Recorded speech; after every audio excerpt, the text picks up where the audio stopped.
इकडे बघा ना, इकडे बघा.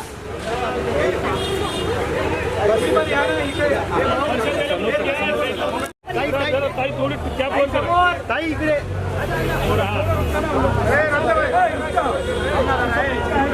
आगे चलो.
गाड़ी पूरा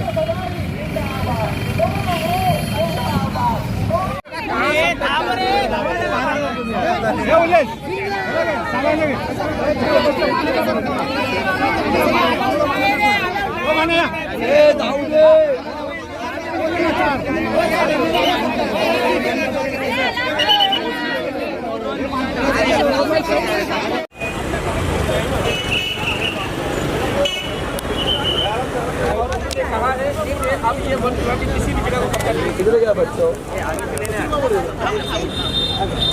सामाते उलटा लागलाय.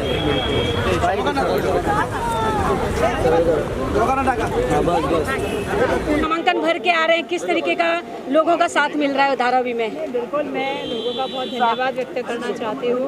आज जिस तरह से एक परिवार के सदस्य करके वो ज्योति के साथ खड़े हैं और आज हमने फॉर्म का भी जस्ट हम लोग नॉमिनेशन फॉर्म भर के यहाँ से निकले हैं और मैं अपेक्षा करती हूँ कि भारी वोटों से उसको आशीर्वाद देंगे और आने वाले वक्त में महाविकास आघाड़ी की सरकार बनाने में धारावी एक महत्वपूर्ण भूमिका निभाएगी. ताई, जिस तरीके से ज्योति ताई का जब से नामांकन का नाम हुआ है तब से हर पार्टी पीछे हट रही है ऐसा लग रहा है, क्योंकि सारा जोर दिख रहा है इस कांग्रेस की तरफ. देखिए, ऐसे कि महाविकास आघाड़ी करके चाहे कांग्रेस पार्टी के नेता रहे, उद्धव बाला साहब ठाकरे पार्टी के नेता रहे, हमारे शरद पवार साहब के पार्टी के नेता रहे, आम आदमी पार्टी ने हमें सपोर्ट किया है, समाज हर कोई जो है वो सपोर्ट कर रहा है और जनता भी जानती है कि जिस तरह से एक तरह से जो जनता की भावना से खेला गया है, चाहे वो कल की बांद्रा की घटना हो या जिस तरह से हमको अपेक्षा थी, हमारे जितने उद्योग बाहर चले गए गुजरात की तरफ, सरकार और महाराष्ट्र की राजनीति में जो है एक अलग दिशा में लेके जाने का काम किया है.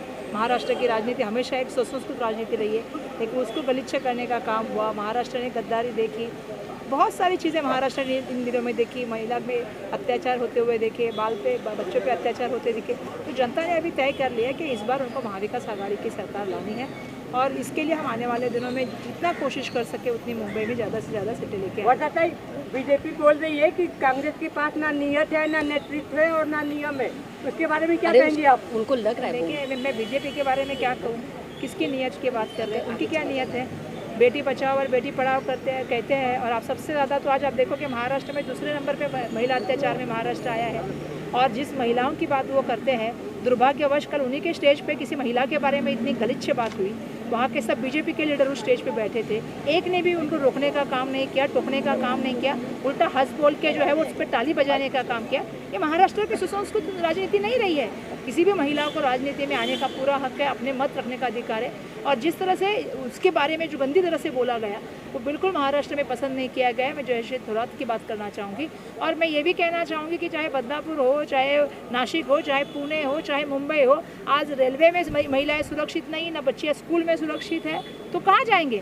आज गुंडे अगर मंत्रालय में वर्षा बंगले पे रील बनाने लगे तो हम कहाँ का न्याय अपेक्षित करेंगे? और दुर्भाग्यवश हमने देखा है कि ये सब हो रहा है। अस्पताल में गुंडे रहते हैं और वहाँ से चरस गांजे का धंधा करते हैं, तो ये तो एक्सेप्ट है ना महाराष्ट्र में, सबको गलत हो रहा है ये सब चीज़ें। एक मेरा आखिरी सवाल, बीजेपी ये भी बोल रही है कि कांग्रेस के पास कोई कैंडिडेट नहीं मिल रहा है, इसके बारे में क्या कहेंगे आप?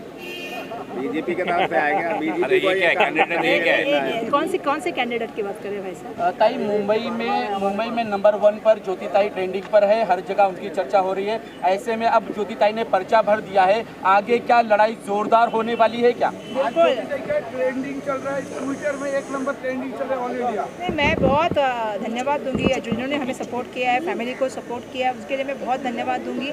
हम समझते हैं कि हम इसका जो है नतमस्तक होकर इसका हम धन्यवाद व्यक्त करना चाहते हैं, लेकिन ट्विटर पे बिल्कुल नंबर 1 है, वैसा ही जमीन पे भी नंबर 1 काम करके नंबर 1 पे शुद्ध धारावी की दोनों शेरनी को देखा जा रहा है, कहा जा रहा है कि दोनों शेरनी अब जो है उतर चुकी है मैदान में। और गीता सीता और गीता भी कह सकते हैं, गीता बबीता भी कह सकते हैं, धाकड़ भी कह सकते हैं, कुछ भी कह सकते हैं। देखो, हम लड़ाई में उतरे हैं क्योंकि हमारे परिवार का सवाल है, और जब परिवार पे कोई आपदा आती है या आघात होता है तो फैमिली के लड़कियां बन के हमें भी उसी मैदान में उतरना पड़ेगा जिस मैदान में किसी की बुरी नज़र हमारे पे है। तो ऐसे वक्त में चाहे मैं रहूँ चाहे ज्योति रहे, पूरा गायकवाड़ परिवार इसमें साथ देगा। अभी तक कोई कैंडिडेट आया नहीं है, तो क्या आपको क्या लगता है कि वो लोग डर गए? देखिए, मैं किसी के पार्टी का ना प्रवक्ता नहीं हूँ, मैं कांग्रेस पार्टी के नेता हूँ, महाविकास आघाड़ी की जो है वो सदस्य हूँ। तो महाविकास आघाड़ी यहाँ पे जोरदार पद्धति से लड़ेगी और आने वाले दिनों में महाविकास आघाड़ी का मुख्यमंत्री बनेगा और उसमें धारावी मुख्य भूमिका निभाएगी। यही ज्योति पार्टी के बजाय ये अडानी की लड़ाई डायरेक्ट है क्या? 100% ये अडानी से लड़ाई है कि आपको भी पता है किसकी छुपी है, लेकिन हमारी लड़ाई सबसे बड़ा हर किसी के लिए है, तो हमारे धारावी के लोगों के लिए धारावी में धारावीकर को घर मिलना चाहिए। इस बात से तो इस लड़ाई में सच्चाई है, इस लड़ाई में ईमानदारी है, और जहाँ सत्य और ईमानदारी होती है विजय वही होता है। ज्योति ताई क्या कहेंगे, नामांकन भर के आ चुके, कितनी जिम्मेदारी बढ़ गई है? अब जिम्मेदारी बहुत बढ़ गई है। धारावी मेरा जो परिवार है उसके लिए मेरी जिम्मेदारी है ही, और मैं यही कहना चाहूँगी कि मेरा धारावी परिवार मुझे बहुत प्यार दे रहा है, बड़े बुजुर्गों का आशीर्वाद मिल रहा है, मेरे उम्र के मुझे साथ दे रहे हैं और छोटे बच्चे प्यार दे रहे हैं, और वो हमेशा ऐसा ही बना रहेगा। उनका विश्वासघात मैं कभी नहीं करूँगी, उनके साथ मैं हमेशा रहूँगी। Thank you very much.